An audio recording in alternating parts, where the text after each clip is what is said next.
following content is for educational and entertainment purposes only. This content should not be taken as medical advice. Welcome back to You Heard It Here with Dr. Gary. This is earwax removal vlog number 129. In today's episode, we're going to take a look in a patient's ear who came in reporting that they couldn't hear on one side. We're starting with that bad side and look at this huge clump of wax that's coming out. These are my favorite wax removals because when you get that much out, the patient has instant and immediate relief. You can see a little small abrasion there in the skin. That's a very tiny bit, but a great view of the eardrum. Looking at the other side, I can see why they could not hear on one side and they felt like they were doing okay on the other side. This side is full of wax, but not totally impacted. There's not just a wall down there. It's all sitting along the floor of the ear canal.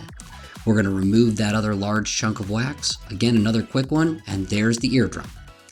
This has been You Heard It Here with Dr. Gary. Thank you for watching. I'll see you in the next video.